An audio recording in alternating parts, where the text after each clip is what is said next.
Hello students, welcome to जय साहब। Static G की सीरीज़ की पार्ट 2 वीडियो में आप सभी का स्वागत है। दोस्तों, दो तरह की चीज़ें होती हैं, एक बहुत कुछ और एक सब कुछ। सब कुछ तैयार करना हमेशा मुमकिन नहीं होता, लेकिन जिस हिसाब से कंपटीशन बढ़ गया है उस हिसाब से बहुत कुछ तैयार करना बहुत ज़रूरी भी है और समय की मांग भी है। तो स्टैटिक जीके को तैयार करने की सही अप्रोच यही है कि हम चीज़ों को रिलेट करके पढ़ें और हम बहुत कुछ पढ़ें। तो देखते हैं क्वेश्चंस किस तरह के हैं और इसी अप्रोच के साथ हम क्वेश्चंस को तैयार करेंगे। पहला क्वेश्चन है, a century is not enough is written by. ये एक किताब है और इसमें ये पूछा है कि a century is not enough is written by किसके द्वारा लिखी गई है। बुक से रिलेटेड, जो राइटर से रिलेटेड जो क्वेश्चन है वो आजकल एग्जामिनर के फेवरेट क्वेश्चंस में से एक हैं। और मैं अपनी पिछली वीडियो में भी हमने एक बुक को कवर किया था, काफ़ी बुक्स को कवर किया था। इसी तरह हम आने वाली वीडियोस में भी बुक्स को कवर करते हुए चलेंगे, जिससे कि एट द एंड हमारे पास काफ़ी बुक्स और उनके राइटर्स और उनसे रिलेटेड कुछ इन्फॉर्मेशन यानी कि स्टैटिक जीके के रूप में हमारे पास तैयार हो जाए। तो a century is not enough, ये जो है सौरभ गांगुली साहब के द्वारा लिखी गई है। सौरभ गांगुली ने लिखी है। और सौरभ गांगुली जो है प्रेजेंट में बीसीसीआई के चेयरमैन भी हैं। बीसीसीआई की फुल फॉर्म होती है board of control for cricket in India. Board of control for cricket in India, BCCI की फुल फॉर्म। ये बीसीसीआई के हेड हैं और इनको दादा भी कहा जाता है। बंगाली में दादा का मतलब बड़े भाई से होता है, इनको दादा भी कहा जाता है बंगाली में। और सौरभ गांगुली ने a century is not enough ये बुक लिखी है। इसके अलावा कई राइटर्स ने, ये इनकी ऑटोबायोग्राफी है। ऑटोबायोग्राफी हम आत्मकथा को कहते हैं, जिसमें जो भी कोई भी व्यक्ति अपने जीवन में घटित घटनाओं को खुद से लिखता है उसको ऑटोबायोग्राफी या आत्मकथा कहा जाता है। इसके अलावा काफ़ी प्लेयर्स ने अपनी ऑटोबायोग्राफी लिखी है जिनका हमें पता होना चाहिए। इसके अलावा जो साइना नेहवाल जो बैडमिंटन प्लेयर हैं, ओलंपिक गोल्ड मेडलिस्ट हैं, उन्होंने भी एक बुक लिखी है, प्लेइंग टू विन। ये इनकी ऑटोबायोग्राफी है, playing to win, Saina Nehwal ने लिखी है। उसके अलावा युवराज सिंह ने भी एक बुक लिखी है, the test of my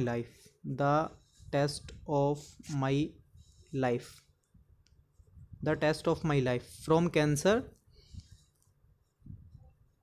from cricket to cancer. ये युवराज सिंह को कैंसर हो गया था और वो उससे लड़के सक्सेसफुली बाहर आए हैं। ये कुछ किताबें हैं जो आपके प्लेयर्स ने लिखी हैं। इसके अलावा सचिन तेंदुलकर साहब ने भी एक किताब लिखी है, हमने पिछली वीडियो में डिस्कस किया था। इन्होंने लिखी है प्लेइंग इट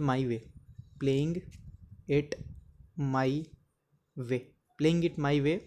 ये सचिन तेंदुलकर साहब ने लिखी है। इसके अलावा दो नाम और हैं यहाँ पे, इनके द्वारा भी एक किताब लिखी गई है। एक किताब लिखी गई जो एग्ज़ाम से रिलेटेड इम्पोर्टेंट है। विक्रम सेठ एक फेमस ऑथर है। इन्होंने एक किताब लिखी है, ए सूटेबल बॉय। और करण जौहर जो एक फेमस प्रोड्यूसर और आपके डायरेक्टर हैं बॉलीवुड के, करण जौहर साहब ने एक किताब लिखी है, एन अनसूटेबल बॉय। मैंने दोनों को एक साथ इसलिए रखा था जिससे कि आप दोनों को रिलेट कर सकें थोड़ा, क्योंकि दोनों नाम थोड़ा कुछ सेम है और चीज़ों को याद रखा जा सके। विक्रम सेठ ने बुक लिखी है, ए सूटेबल बॉय, और करण जौहर साहब ने जो किताब लिखी है वो है एन अनसूटेबल बॉय। इसके अलावा एक किताब बहुत फेमस है जो आपकी है, why I am an atheist, मैं एक नास्तिक क्यों हूँ। ये किताब भगत सिंह द्वारा लिखी गई है। द ग्रेट भगत सिंह द्वारा ये किताब लिखी गई है। इसके अलावा एक किताब का नाम है why I am a Hindu. ये मैं आपको कमेंट बॉक्स में आंसर करने के लिए देता हूँ। Why I am a Hindu, मैं एक हिंदू क्यों हूँ। इस बुक को किसने लिखा है? एक फेमस ऑथर हैं, बहुत ही बढ़िया स्पीकर हैं, उन्होंने किताब लिखी है why I am a Hindu. ये किताब किसने लिखी है ये आपको बताना है। अगला क्वेश्चन देखते हैं, Kikli is a famous folk dance of which state. जो दो तरह के डांसेस इंडिया में मेनली होते हैं, एक तो आपका फोक डांस होता है जिसे हम लोक नृत्य कहते हैं, और एक क्लासिकल डांस होता है। क्लासिकल डांस जो है आर्ट हैं, संगीत नाटक अकेडमी ने बताया है कि आर्ट डांसेस को क्लासिकल डांस की संज्ञा दी गई है, डिफ़ाइन करा गया है, वो हमने पिछली वीडियो में पूरा कवर किया है। यदि आपने नहीं देखी है तो क्लासिकल डांस के लिए आप स्टैटिक जीके की पार्ट 1 की वीडियो देख सकते हैं। यहाँ पे हम बात कर रहे हैं फोक डांस की। तो फोक डांस अलग अलग स्टेट में अलग अलग अवसरों पे, खुशियों के मौके पे कुछ स्पेशल डांस किए जाते हैं अपनी खुशियों को, अपने भावों को व्यक्त करने के लिए। उन्हें हम फोक डांस कहते हैं, लोक नृत्य कहते हैं। अलग अलग राज्यों में अलग अलग त्योहारों पे अलग अलग फोक डांसेस होते हैं। यहाँ पे किकली पूछा है, तो किकली एक फेमस डांस है पंजाब का।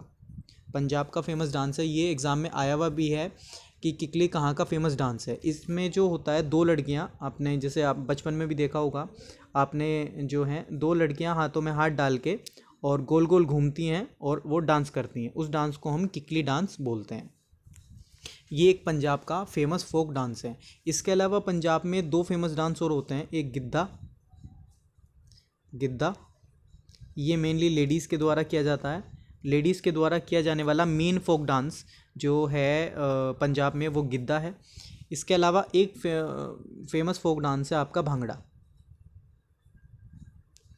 भांगड़ा सिर्फ लेडीज़ के द्वारा भी किया जाता है, सॉरी सिर्फ जेंट्स के द्वारा भी किया जाता है, और आपका लेडीज़ और जेंट्स दोनों के द्वारा भी किया जाता है। ये भांगड़ा और गिद्धा ये दोनों ही मेन फोक डांसेस हैं पंजाब के, और किकली भी आपका एक फेमस फोक डांस है पंजाब का। इसके अलावा यहाँ पे 3 स्टेट के नाम और लिखे हैं। स्टैटिक जीके को इसी तरह तैयार किया जा सकता है कि यदि आपने एक क्वेश्चन का डायरेक्ट आंसर पढ़ लिया, तो आप उसके अलग अलग ऑप्शंस के बारे में भी थोड़ा थोड़ा नॉलेज रखें। इस तरह से क्या होता है, नंबर ऑफ़ क्वेश्चंस की मतलब ऐसा नहीं कि अलग अलग क्वेश्चन लिखूं फिर उनके आंसर लिखूं। आपको एक क्वेश्चन में काफ़ी क्वेश्चन इस तरह से तैयार हो जाते हैं। असम है, असम का स्पेशल जो फेमस फोक डांस है वो है बिहू, बहुत फेमस है बिहू। इस बार लॉकडाउन की वजह से बिहू जो है मनाया भी नहीं गया वहाँ पे। असम का फेमस जो फोक डांस है वो है आपका बिहू। इसके अलावा राजस्थान है, राजस्थान में कई फेमस फोक डांस हैं। एक तो घूमर, बहुत ज़्यादा फेमस, जो आपका दीपिका पादुकोण का एक गाना भी है घूमर। घूमर उसमें उन्होंने वही फोक डांस किया है, घूमर। घूमर के अलावा वहाँ पे एक फेमस है आपका भवाई, BHAVAI भवाई। कलबेलिया, कलबेलिया नाम थोड़े अटपटे आपको लग सकते हैं, लेकिन यकीन मानिए इंपॉर्टेंट है। कलबेलिया एक ऐसा फोक डांस है जो वहाँ पे इसी नाम की जो ट्राइब रहती है, मतलब जनजाति रहती है, एक जाति रहती है, उन्हीं के द्वारा कलबेलिया डांस किया जाता है, भवाई डांस किया जाता है। इसके अलावा एक डांस है गेर डांस, GAIR, गेर फोक डांस, ये भी आपका राजस्थान में किया जाता है। और एक आपका डांस है कच्ची घोड़ी, कच्ची घोड़ी, जी हाँ सही सुन रहे हैं आप, कच्ची घोड़ी। ये फेमस फोक डांसेस हैं कुछ आपके राजस्थान के। गैर हो गया, कच्ची घोड़ी हो गया, आपका कलबेलिया हो गया, घूमर हो गया और भवाई हो गया। ये कुछ फेमस डांसेस हैं आपके राजस्थान के, और ये एज इट इज़ पेपर में आ जाते हैं पूछने के लिए। इसके अलावा गुजरात के बारे में देख लेते हैं। गुजरात को हम लैंड ऑफ फेस्टिवल कहते हैं, लैंड ऑफ फेस्टिवल्स, त्योहारों की भूमि, फेस्टिवल्स। यहाँ का फेमस डांस है आपका गरबा, डांडिया, डांडिया। और एक फेमस डांस है, गरबा और डांडिया का तो सबको पता होता है, गरबा और डांडिया तो सबको पता होता है। एक फेमस डांस है यहाँ का तिप्पनी, टिप्पनी, TIPPANI, टिप्पनी गुजरात का फेमस फोक डांस है। क्योंकि गरबा और डांडिया पे तो सब टिक लगा देंगे, लेकिन यदि क्वेश्चन फंसेगा तो वो टिप्पनी पे फंसेगा। तो असम का देख लिया बिहू, पंजाब का देख लिया किकली, भंगड़ा, गिद्धा वगैरह, राजस्थान का घूमर वगैरह, गुजरात का देख लिया हमने गरबा, डांडिया और तिप्पनी। इस तरह हमने एक क्वेश्चन से 4 स्टेट के फेमस फोक डांसेस को कवर कर लिया है। अगला क्वेश्चन देखते हैं। Which of the following Indian former president is not a Bharat Ratna awardee. इनमें से कौन से पहले भारत के पूर्व राष्ट्रपति हैं जिनको भारत रत्न नहीं दिया गया है, यानी कि कुछ को भारत रत्न दिया गया है। अब इनमें से कौन, डॉक्टर कलाम है, प्रसाद है, VV गिरी हैं, प्रतिभा पाटिल जी हैं। इसमें से जिनको नहीं दिया है वो हैं प्रतिभा पाटिल, ये पूर्व राष्ट्रपति हैं, और पूर्व राष्ट्रपति हैं जिनको भारत रत्न नहीं दिया गया है। अब इससे थोड़ा सा हमें और डिटेल में जाना चाहिए कि किन किन को दिया गया है। अब इसमें 2 कंडीशन है। एक तो भारत रत्न उन राष्ट्रपतियों को राष्ट्रपति पद के बाद दिया गया, यानी कि वो राष्ट्रपति आपके प्रेसिडेंट बन गए थे, प्रेसिडेंट बनने के बाद उनको भारत रत्न दिया गया। और एक है कि आपने पहले ही भारत रत्न दे दिया और उसके बाद वो राष्ट्रपति बने, ठीक है। ये हमें पता होना चाहिए कि किन किन को पहले मिला और किन किन को बाद में मिला। एक तो 2019 में ही लेटेस्ट मिला था डॉक्टर प्रणब मुखर्जी को, इनको राष्ट्रपति बनने के बाद मिला था डॉक्टर प्रणब मुखर्जी को। दूसरा आपका डॉक्टर राजेंद्र प्रसाद, एक ऐसे व्यक्ति हैं जिनको राष्ट्रपति बनने के बाद मिला। और तीसरा वीवी गिरी। इनके सन इतने इंपॉर्टेंट नहीं है, हालांकि मैं सन भी आपको बता सकता हूँ। डॉक्टर प्रसाद को जो है 1962 में मिला और वीवी गिरी को आपको 75 में मिला। ये तीन जो प्रेसिडेंट हैं वो हमारे ऐसे हैं जिनको राष्ट्रपति बनने के बाद भारत रत्न मिला। टोटल आज तक 6 जो प्रेसिडेंट हैं, टोटल 6 प्रेसिडेंट को आज तक भारत रत्न अवार्ड दिया गया है। अभी हमने 3 पढ़े, डॉक्टर राजेंद्र प्रसाद, वीवी गिरी और आपके डॉक्टर प्रणब मुखर्जी, जिनको राष्ट्रपति बनने के बाद मिला। अब जिनको पहले मिल गया था, doctor APJ Abdul Kalam, the great scientist, the missile man of India. Doctor Kalam को 1997 में 1997 में दे दिया गया था। Doctor Sarvepalli Radhakrishnan, doctor Sarvepalli Radhakrishnan. और तीसरे थे आपके Zakir Hussain. Doctor APJ Abdul Kalam, doctor Sarvepalli Radhakrishnan और जाकिर हुसैन, इन 3 को आपको राष्ट्रपति बनने से पहले ही भारत रत्न दे दिया गया था। डॉक्टर सर्वपल्ली राधाकृष्णन वही हैं, वही हैं जिनके जन्मदिन को हम 5 सितंबर को टीचर्स डे इंडिया का टीचर्स डे हम सेलिब्रेट करते हैं डॉक्टर सर्वपल्ली राधाकृष्णन को। तो इस तरह हमें पता होना चाहिए कि कितने राष्ट्रपतियों को भारत रत्न दिया गया है, कौन से किसको कब दिया गया है। हालांकि सन इतना इम्पोर्टेंट नहीं है, लेकिन ये पता होना चाहिए कि किनको पहले मिला है और किनको बाद में मिला है। अगला क्वेश्चन देखते हैं। Who wrote the book a gift to monotheist. Monotheist क्या होता है, पहले तो ये देख लेते हैं। ये किताब है ए गिफ्ट टू मोनोथेसिस्ट। मोनोथेइज्म का मतलब होता है एक ईश्वरवाद, जो एक ही ईश्वर में विश्वास रखते हैं। तो ये किताब लिखी थी आपकी बी ऑप्शन जो है राजा राम मोहन राय। राजा राम मोहन राय एक ऐसे व्यक्ति थे, he put his faith in monotheism. उन्होंने जो अपना विश्वास था, अपना जो मत था, वो एक ईश्वरवाद में रखा था। और उन्होंने ही 1809 में ये किताब लिखी थी ए गिफ्ट टू मोनोथेसिस्ट। उन्होंने अपने जो वेदास हैं, 4 वेदें हैं और 5 उपनिषद हैं, इनका बंगाली भाषा में अनुवाद भी किया था। और इसके अलावा इन क्वेश्चन क्या इंपॉर्टेंट है, इससे रिलेटेड आपको पूछा जा सकता है ब्रह्म समाज। 1828 में इन्होंने ब्रह्म सभा की स्थापना की। इस सभा के थ्रू इन्होंने अपने जितने भी विचार थे कि मूर्ति पूजा नहीं करनी चाहिए और ईश्वरीय अवतार में विश्वास नहीं रखना चाहिए, एक ईश्वर को मानना चाहिए, मूर्ति पूजा के खिलाफ थे, सती प्रथा के खिलाफ थे, इन सभी अपने विचारों को मतलब उनको फैलाने के लिए इन्होंने ब्रह्म सभा की स्थापना की 1828 में, जिसको बाद में इसी ब्रह्म सभा को बाद में नाम दे दिया गया ब्रह्म समाज। पहले इसका नाम, जब इसको बनाया गया था तब इसका नाम ब्रह्म सभा था और बाद में इसको ब्रह्म समाज कह दिया गया। 1828 में इसकी स्थापना हुई थी। इसके अलावा सती प्रथा के लिए भी इनको जाना जाता है। सती प्रथा का एबोलिशन इनके द्वारा ही कराया गया था। इन्होंने 1818 से ही सती प्रथा के विरुद्ध जो है अभियान छेड़ रखा था, बड़ा स्ट्रगल किया था। गवर्नमेंट को बहुत इन्होंने जो है याचिकाएं डाली थी कि इसको इलीगल बनाया जाए और फाइनली 1829 में सती प्रथा को बैन कर दिया गया। उसको एज ए क्राइम जो है डिफ़ाइन किया गया कि सती प्रथा में जो भी सती प्रथा को फॉलो करेगा वो उसको एज ए क्राइम कंसीडर किया जाएगा। 1829 में सती प्रथा को ब्रिटिश रूल के द्वारा एज ए क्राइम कंसीडर किया गया। अगला क्वेश्चन देखते हैं। Port Blair is situated in. अब पोर्ट ब्लेयर क्या है, हमारे पास लैंड के अलावा, ये जैसे मान लो भारत है, नीचे की साइड से हमारा साउथ का इंडिया है, हमारे पास लैंड के अलावा कुछ आइलैंड भी हैं जिन्हें हम द्वीप बोलते हैं, जो हमारे समुद्र के बीच में की जो स्थलीय भूमि होती है उन्हें हम आइलैंड्स बोलते हैं। तो हमारे पास कुछ बड़े आइलैंड हैं जिन्हें जो हमारे दक्षिण भारत की तरफ हैं, दक्षिण पूर्व भारत की तरफ हैं, ये हैं अंडमान निकोबार और निकोबार द्वीप समूह। आपने अक्सर देखा होगा कि आपके जो जब आप मैप खरीदते हैं या देखते हैं तो उसमें साइड में यहाँ छोटे छोटे कुछ गोले बने रहते हैं। ये हमारे आइलैंड्स हैं, ये भारत का ही हिस्सा है, इन पे भारत का पूरा हक है। ये यूनियन टेरिटरी है इंडिया की। जो 8 केंद्र शासित प्रदेश आज की डेट में भारत में हैं, उनमें से एक अंडमान और निकोबार आइलैंड भी हैं। तो ये एक यूनियन टेरिटरी है और अंडमान निकोबार में पूरा पूरा भारत का हक है। तो हम देख लेते हैं कि कौन से अंडमान हैं और कौन से निकोबार हैं। पहले 4 आइलैंड अंडमान हैं और उसके बाद 3 आइलैंड छोटे आइलैंड वे निकोबार के अंदर आते हैं।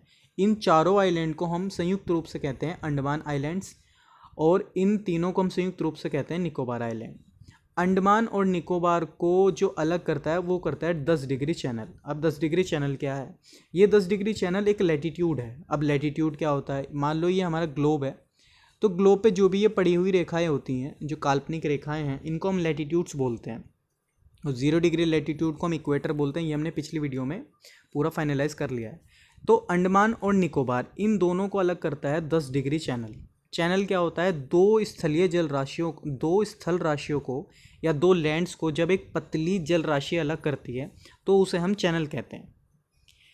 तो 10 डिग्री चैनल ने इन दोनों को अलग कर दिया। अब थोड़ा सा अंडमान और निकोबार के बारे में डिटेलिंग पढ़ लेते हैं। जैसे मैंने बताया कि ये 4 आइलैंड 1 2 3 4, ये 4 हैं आपके अंडमान। इनमें से नाम क्या हुए? इसको हम कहते हैं नॉर्थ अंडमान, इसको हम कहते हैं साउथ अंडमान, और इसको हम कहते हैं मिडिल अंडमान, और इसको हम कहते हैं लिटिल अंडमान। एक बार फिर से देख लेते हैं। 4 हैं, 1 2 3 4।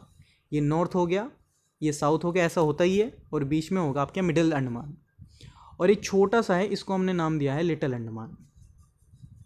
अब इसमें पूछा है पोर्ट ब्लेयर क्या? पहली बात तो पोर्ट ब्लेयर है क्या? पोर्ट ब्लेयर अंडमान और निकोबार की राजधानी है। It is the capital of Andaman and Nicobar island. और ये पोर्ट ब्लेयर कहाँ है? North, south, middle and little, इन्होंने ये पूछा है। तो ये आपकी साउथ अंडमान में है। साउथ, ये नॉर्थ हो गया, ये साउथ हो गया, ये मिडिल हो गया और ये लिटिल हो गया। तो आपका जो आंसर है वो है साउथ अंडमान। आपका जो पोर्ट ब्लेयर है वो साउथ अंडमान में है। अब थोड़ा सा निकोबार को देख लेते हैं। ये 10 डिग्री चैनल हो गया, ऊपर 4 आपके अंडमान हो गए और नीचे 3 निकोबार हो गए। पहला है आपका कार निकोबार, पहले को बोलते हैं कार निकोबार, दूसरे को बोलते हैं लिटिल निकोबार, और तीसरे को बोलते हैं आपका ग्रेट निकोबार। एक बार फिर से देख लेते हैं। पहला कार निकोबार, दूसरा लिटिल निकोबार और तीसरा ग्रेट निकोबार। ये जो ग्रेट निकोबार है ये ही भारत का सबसे दक्षिणतम बिंदु है, south most point of the India. यदि हम पूरे इंडिया की बात करें, यदि स्थल वाले भाग के सिर्फ लैंड्स की बात करें तो रामेश्वरम भारत का सबसे साउथ मोस्ट पॉइंट है। लेकिन यदि हम आइलैंड्स को भी कंसीडर कर लें और पूरे भारत का दक्षिणतम बिंदु की बात करें तो वो आपका 6 डिग्री 4 मिनट। जैसे ये जो रामेश्वरम जो है इसका जो कोऑर्डिनेट है वो है 8 डिग्री 4 मिनट नॉर्थ। लेकिन यदि हम पूरे भारत का सबसे दक्षिणतम बिंदु की बात करें तो ये आ जाता है आपका ग्रेट निकोबार में। ये जो आपका ग्रेट निकोबार है इसे ही हम बोलते हैं इंदिरा पॉइंट। क्या बोलते हैं? इंदिरा पॉइंट। ये हमारे भारत का सबसे दक्षिणतम यानी कि दक्षिण का सबसे यहाँ जहाँ यानी कि जिसके बाद भारत ख़त्म हो जाता है, ये भारत का सबसे लास्ट पॉइंट है। इसको हम इंदिरा पॉइंट बोलते हैं। और इसको एक नाम और दिया गया है, Pygmalion point. Pygmalion point, Pygmalion point भी इसको बोला जाता है। ये भारत का सबसे दक्षिणतम बिंदु है और ये ग्रेट निकोबार में स्थित है। ठीक है, इससे रिलेटेड इतना ही न्यूज़ था। अगले क्वेश्चन की तरफ बढ़ते हैं। Satyashodhak Samaj was founded by home. ये एक हिस्ट्री का क्वेश्चन है, इसमें ज़्यादा कुछ बताने का है नहीं, एक क्लियर कट एक स्टैटिक जीके का पोर्शन है। सत्यशोधक समाज जो है वो ज्योतिबा फुले के द्वारा फाउंडेड किया गया था। और ये जो आपके अब की SC और ST कास्ट हैं उनको उनसे मतलब उनको अनटचेबिलिटी के ख़िलाफ़ उन्होंने मूवमेंट चलाया था। इस समाज के थ्रू उन्होंने समाज में जागरूकता फैलाई थी कि ये छुआछूत वगैरह ये सब चीज़ें नहीं होनी चाहिए और समाज में सभी को इक्वल दृष्टि से, इक्वल नज़र से या समान दृष्टि से देखना चाहिए। इक्वलिटी को उन्होंने फॉरवर्ड किया था अपने इस समाज के थ्रू, इस ऑर्गेनाइजेशन के थ्रू। अगला क्वेश्चन देखते हैं। गर्म पानी सेंचुरी इज़ लोकेटेड एट। हमारी कुछ सेंचुरी है जहाँ पे हमने अपने जो रेयर या जो विलुप्त होते हैं वाली जाति हैं या बहुत कम संख्या में बची हैं पशु पक्षियों की जातियाँ, उनको हमने संरक्षित किया हुआ है। तो गर्म पानी सेंचुरी एक सेंचुरी है, ये आपकी आसाम में है, दीपू आपकी आसाम में है। और यहाँ पे गर्म पानी का हॉट वाटर स्प्रिंग है, हॉट वाटर स्प्रिंग है, गर्म पानी का झरना है। और गर्म पानी, इसलिए इसको गर्म पानी सेंचुरी कहा जाता है, और ये असम में है। इसके अलावा ये पेपर में आया हुआ क्वेश्चन है। इसके अलावा असम में दो फेमस चीज़ें और हैं। एक तो आपका काजीरंगा, काजीरंगा नेशनल पार्क, और एक दूसरा आपका मनस नेशनल पार्क। ये दो नेशनल पार्क भी आसाम के फेमस हैं। और एक तो ये, पहली बात तो ये नेशनल पार्क हैं और इसलिए फेमस हैं, आसाम में हैं। दूसरी बात, ये दोनों ही यूनेस्को की वर्ल्ड हेरिटेज साइट है। यूनेस्को ने कुछ जगहों को, UNESCO United Nations Educational Scientific and Cultural Organization, UNESCO ने कुछ जगहों को, विश्व की कुछ अलग अलग जगहों को world heritage site, world heritage site के रूप में विकसित किया है, या उनको इस तरह बताया है कि ये विश्व की धरोहर हैं, उनमें कुछ अलग है, कुछ नायाब है, तो उनको वर्ल्ड हेरिटेज साइट के रूप में उन्होंने परिभाषित किया है। और 1985 में इन दोनों को वर्ल्ड हेरिटेज साइट में शामिल कर लिया गया था।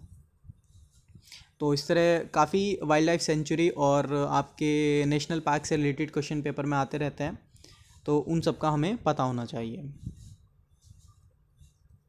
अगला क्वेश्चन देखते हैं। Which state of the following does not come under Guwahati high court? Guwahati high court के अंडर कौन कौन से स्टेट नहीं, कौन सा स्टेट नहीं आता?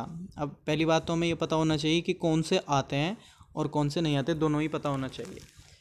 गुवाहाटी हाई कोर्ट की अपनी एक पूरी अलग ही हिस्ट्री है। यदि मैं हिस्ट्री बताने जाऊँ तो बहुत मज़ेदार किस्सा है।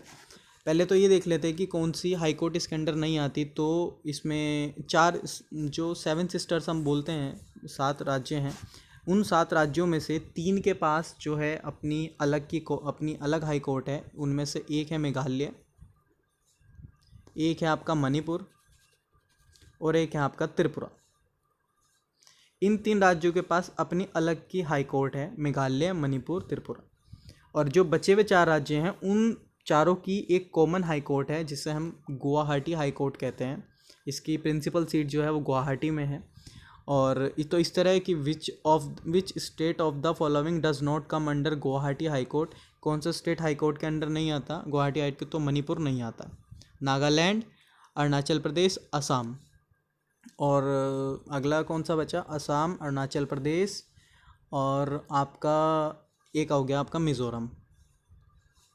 इन चारों की संयुक्त रूप से हाई कोर्ट, असम, अरुणाचल प्रदेश, नागालैंड और मिज़ोरम, इन चारों की जो एक हाई कोर्ट है, कॉमन हाई कोर्ट है, वो है आपकी गुवाहाटी हाई कोर्ट। और 3 स्टेट जिनकी अलग से हाई कोर्ट है, उनकी मेघालय, मणिपुर और त्रिपुरा।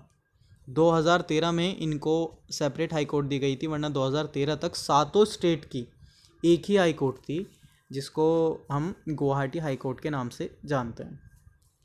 यदि इसकी थोड़ी डिटेलिंग जाएँ तो आपको जान के हैरानी होगी, इससे काफ़ी स्टैटिक जीके के क्वेश्चन भी निकलेंगे कि यदि आप मतलब आसाम का या किसी नॉर्थ ईस्ट के स्टेट का कोई पब्लिक सर्विस कमीशन का एग्ज़ाम दे रहे हैं, तो उससे भी रिलेटेड ये इम्पोर्टेंट हो सकता है कि जो भारत सरकार अधिनियम 1935 था, 1935 में एक भारत सरकार का government act of India, government of India act 1935 करके था। उसके तहत गवर्नर जनरल ऑफ इंडिया ने 1 मार्च 1948 को, पहले ये ना पूरा जितना भी नॉर्थ ईस्ट का पार्ट है, इसमें सारा सिर्फ असम, प्रोविंस ऑफ असम हुआ करता था। इसमें कोई स्टेट नहीं था, सिर्फ प्रोविंस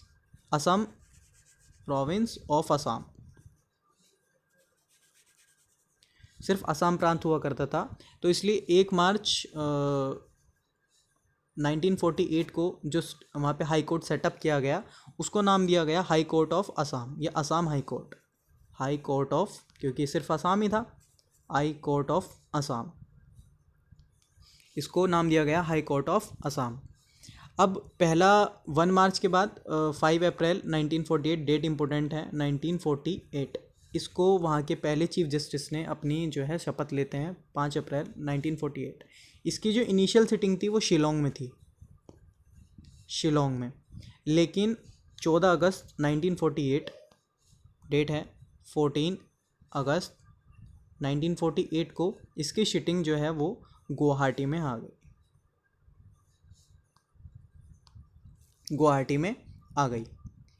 अब तब तक इसका नाम था असम हाई कोर्ट या स्टेट ऑफ या हाई कोर्ट ऑफ असम या असम हाई कोर्ट।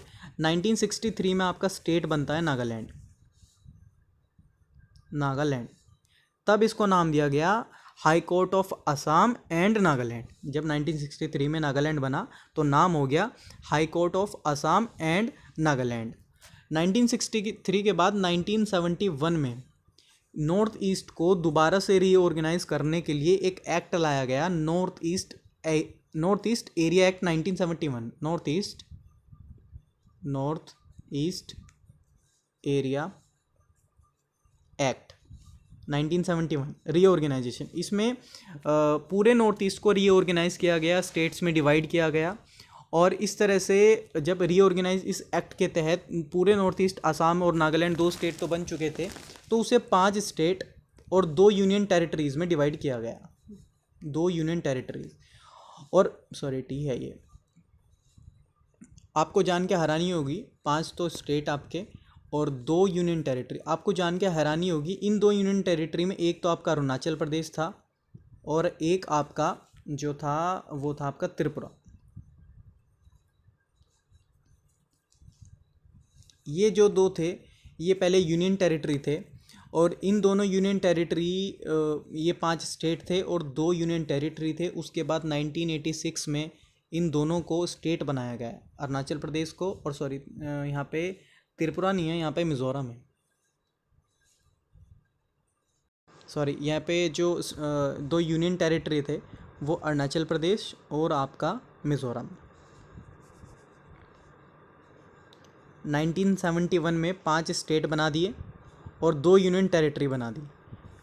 1986 में एक्ट पास किया जाता है और अरुणाचल प्रदेश और आपका मिज़ोरम, इन दोनों को स्टेट बना दिया जाता है। तो इस तरह से 7 स्टेट हो जाते हैं और 7 स्टेट की एक कॉमन हाई कोर्ट हो जाती है, जिसे हम state high court, Guwahati high court का इसको नाम दे दिया गया था। 1971 को जो एक्ट आया था नॉर्थ ईस्ट एरिया एक्ट, उसके बाद ही इसको जो है गुवाहाटी हाई कोर्ट का नाम दे दिया गया था।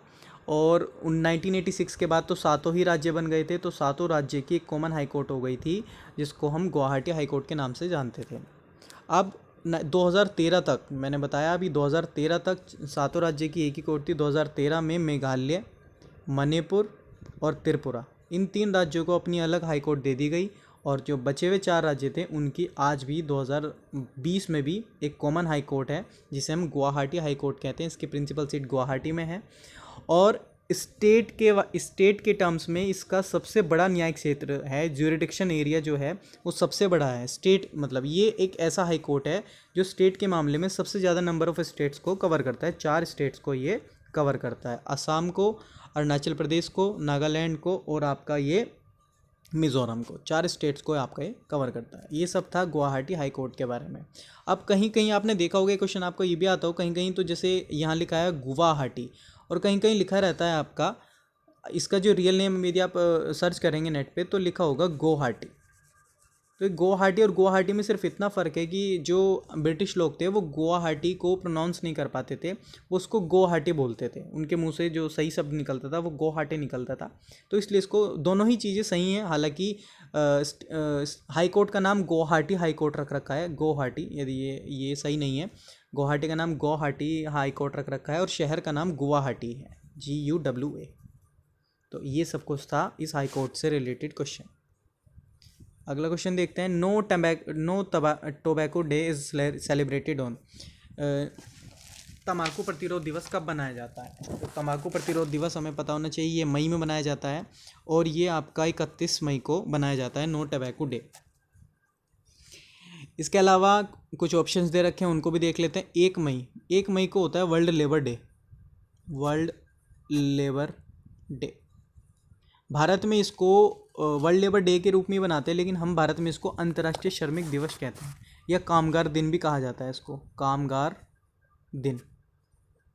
इस दिन मज़दूरों से जुड़ी हुई उनकी चुनौतियाँ, परेशानियाँ, उनको क्या क्या सुविधाएं होनी चाहिए, उनका उनसे रिलेटेड जो भी चीज़ें हैं उनको, उनकी सभी समस्याओं पर ध्यान देने के लिए इस दिन को डेवोटी किया जाता है, जिस दिन को सेलिब्रेट किया जाता है 1 मई को वर्ल्ड लेबर डे, कामगार दिन या अंतर्राष्ट्रीय श्रमिक दिवस। इसके अलावा 1 मई को ही 1960 में महाराष्ट्र और गुजरात का फॉर्मेशन हुआ था। ये दोनों अलग हुए थे और राज्य के रूप में इनका अस्तित्व आया था। स्टेट ऑफ मुंबई से ये अलग हुए थे, स्टेट ऑफ बॉम्बे से महाराष्ट्र और आपका गुजरात। तो इन दोनों 1 मई को इन दोनों ही स्टेट में स्टेट हॉलीडे होता है। गुजरात, इसको हम मतलब 1 मई को महाराष्ट्र डे भी बनाया जाता है, महाराष्ट्र डे, और आपका गुजरात डे भी बनाया जाता है, क्योंकि इसी दिन, इसी तारीख को इन दोनों का फॉर्मेशन हुआ था एज ए स्टेट के रूप में। और इन दोनों ही राज्य में 1 मई को स्टेट हॉलीडे होता है। ठीक है, इसके अलावा चलते हैं और कुछ देखते हैं। 3 मई को एक इम्पोर्टेंट डे है, world press freedom day. Press freedom day, world press freedom day. Press freedom में क्या होता है कि जितने भी जर्नलिस्ट होते हैं उनके सामने क्या क्या चुनौतियां हैं, इन सभी से रिलेटेड उनकी फ्रीडम्स क्या क्या हैं और उनके कार्य क्षेत्र क्या क्या हैं, और मेनली अपने जर्नलिज्म के काम को करते हुए जिन लोगों ने इस फील्ड में अपनी जान दे दी, जिनकी डेथ हो गई, जिनकी जान चली गई, उनके प्रति श्रद्धांजलि व्यक्त करने के लिए भी इस डे को सेलिब्रेट किया जाता है। वर्ल्ड प्रेस फ्रीडम डे जो है 3 मई को सेलिब्रेट किया जाता है। तो ये कुछ इंपॉर्टेंट डेज थे जो आपके मई में सेलिब्रेट किए जाते हैं। इसके अलावा 11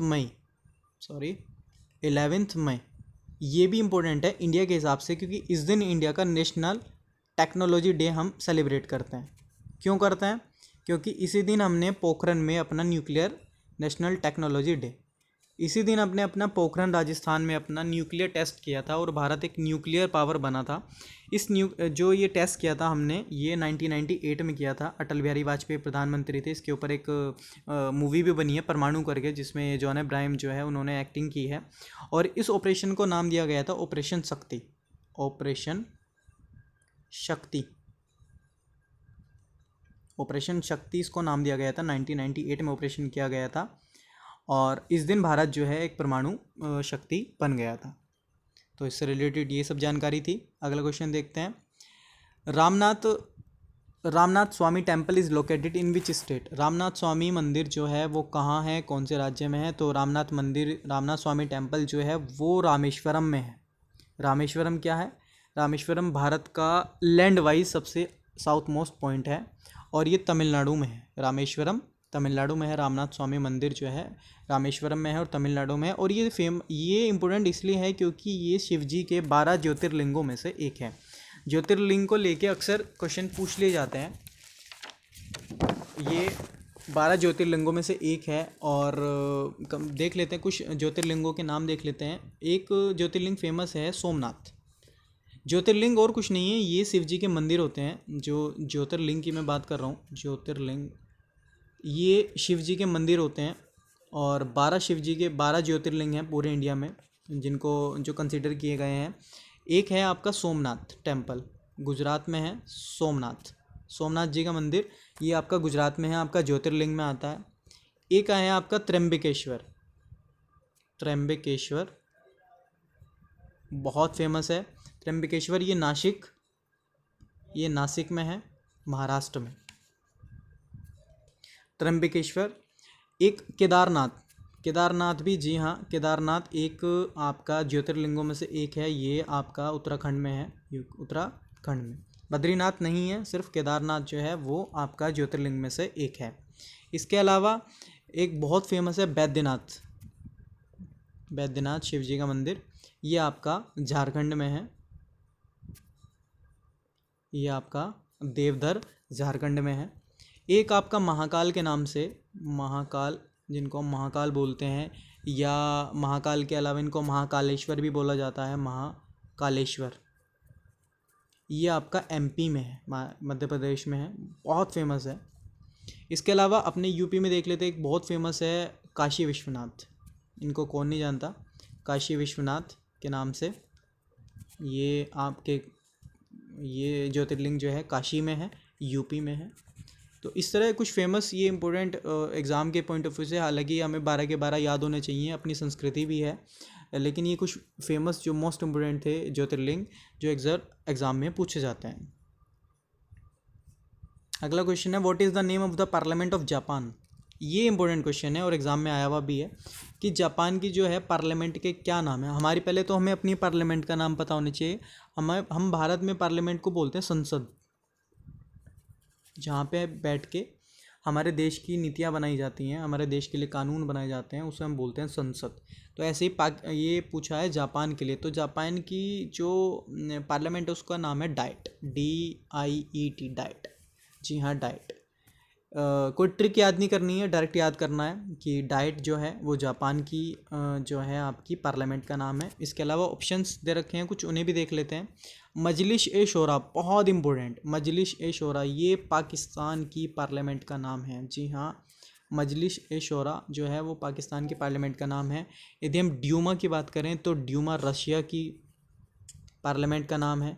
यदि हम जातिया की बात करें तो जातिया बांग्लादेश की पार्लियामेंट का नाम है।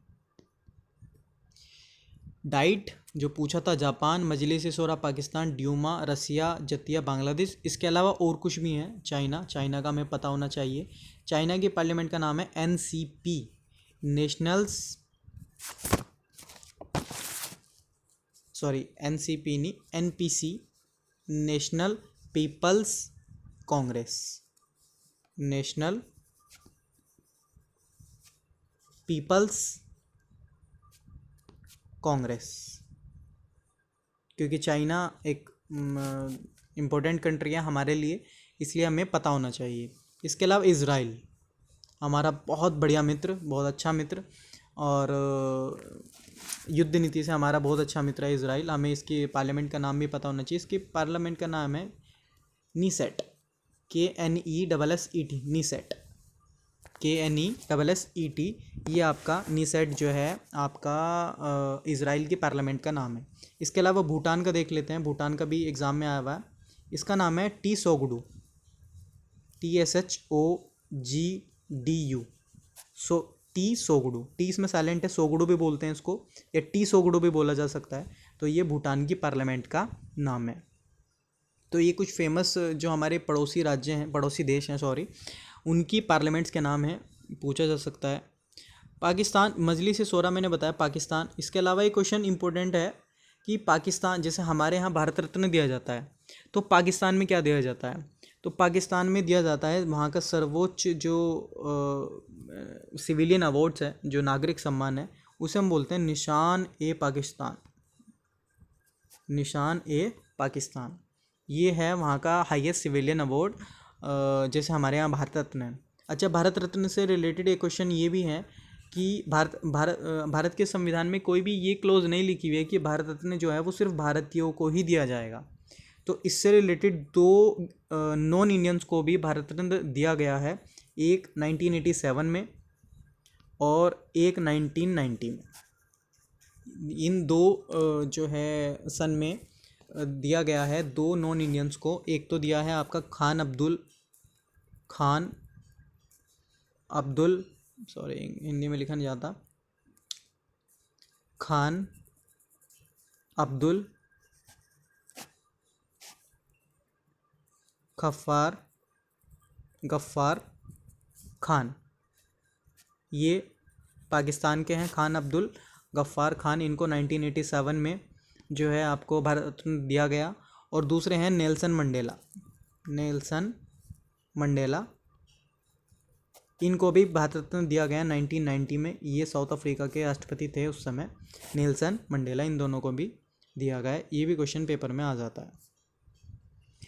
Where is the headquarter of NDB। अब ये NDB क्या है पहले देख लेते हैं। NDB एक बैंक है जिसकी फुल फॉर्म है new development, DEVLOPMENT, new development bank. 5 देशों का समूह है जिसने ये बैंक बनाया, और वो 5 देश हैं आपके ब्रिक्स कंट्री, जिन्हें आप ब्रिक्स के नाम से जानते हैं, BRICS, ब्रिक्स के नाम से जानते हैं। ब्रिक्स में B से ब्राज़ील, R से रसिया, I से इंडिया, C से चाइना और S से साउथ अफ्रीका। ये 5 कंट्रीज़ हैं जिन्होंने नेशनल डेवलपमेंट बैंक बनाया अपने देश में इंफ्रास्ट्रक्चर के लिए, लोन के लिए, जिससे कि आपको हमेशा जो है लोन के लिए वर्ल्ड बैंक पे या आईएमएफ पे डिपेंडेंट ना रहना पड़े। ये उनके कॉम्पिटेंट के रूप में काम करता है ब्रिक्स बैंक जो है। और इसका जो हेडक्वार्टर है वो शंघाई चाइना में है। शंघाई चाइना का एक शहर है, शंघाई चाइना में इसका हेडक्वार्टर है। इसके अलावा एक बैंक और पूछ लिया जाता है, ADB, Asian development bank, ADB Asian development bank. इसका जो हेडक्वार्टर भी पूछ लिया जाता है, इसका हेडक्वार्टर है मनीला फिलीपींस में, Manila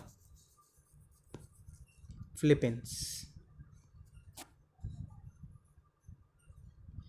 ADB Asian development bank, इसका हेडक्वार्टर आपका मनीला फिलीपींस में है।